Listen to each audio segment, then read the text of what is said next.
In a world that is continually evolving, it sounds inconceivable that some individuals might not benefit from the progress that is being made every single day. And yet, even though they are part of our society, those affected by physical and sensory disabilities still have to face overwhelming challenges. In fact, up to this day, the actions taken towards global accessibility are still insufficient, and the world of fine arts is no less so. Although audiovisual translation includes an array of techniques used to translate audiovisual material, those which focus on fostering accessibility are just two: subtitling and audio description. Thanks to a subtitling and audio description course taken at City University in London, I had the chance to get to know these individuals who are far too often forgotten by the rest of the world, and to acquire those techniques that have been developed to enable them to enjoy audiovisual products. First of all, let's talk about subtitling. A subtitle is a transcript of the dialogues in films, television programs, and the like, and it is usually displayed at the bottom of the screen. It can either be a written translation of a dialogue in a foreign language, or a written description of the dialogue in the same language, sometimes with added information to aid viewers who are deaf or hard of hearing. From a linguistic point of view, the art of subtitling can be divided into two categories: intralingual and interlingual. Of the two, the latter is the most common form of subtitling, as it implies a transfer from the source language of the audiovisual product to the target language of the viewers. It is particularly advantageous in the first stages of foreign language learning, as watching subtitled foreign language programs improves reading and language skills. The language of intralingual subtitling is the same as that of the dialogues of the audiovisual product. This kind of subtitling is mainly intended for viewers who are deaf or hard of hearing. It adheres to slightly different standards than those of interlingual subtitling for reading speed and syntax, and it requires the inclusion of additional non-verbal information, such as music, sound effects, and any kind of audible cues crucial to the scene.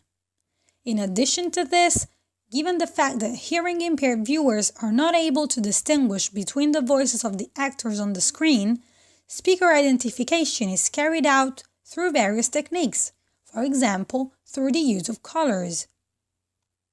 Audio description is a service for the blind and visually impaired community that renders visual arts and media accessible to this target audience. It consists of an additional soundtrack inserted in the natural pauses or narration, which describes all the essential visual elements of the audiovisual content, such as characters, physical features, colors, body language, expressions, movements, sets, locations, and costumes. Depending on the mass media, different forms of audio descriptions are employed. For example, as far as static art is concerned, i.e. museums and art galleries, the blind and visually impaired can take part in guided tours or use headsets which provide a description of what their eyes are not able to see. Alternatively, a number of museums offer the opportunity to partake in these so-called touch tours, namely tours that require works of art be equipped with plaques that provide explanations in Braille, combined with the aid of textured walkways, a system of textured ground surface indicators found on many footpaths to assist the blind and visually impaired. As for dynamic arts, that is films, television programs, theater, opera, music, dance, and sports, the blind community has more options. First of all, during live events, the blind and visually impaired avail themselves of live descriptions. Other popular devices are recorded descriptions mainly used in cinemas. After having seen the film several times, the audio describer writes a text that is later converted into soundtrack and inserted in the natural pauses between the dialogues.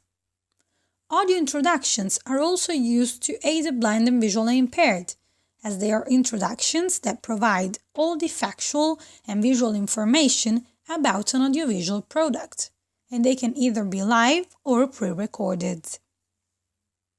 With respect to foreign language films, audio subtitling is what provides translations for the blind and visually impaired.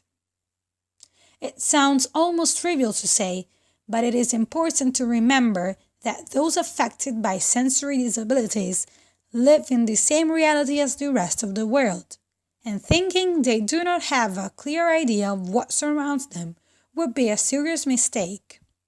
Fortunately, recent advances in technology have enabled them to live a satisfying and successful life, and even though we still have a long way to go, every single step that is being taken towards universal accessibility is in fact an important achievement for all humankind.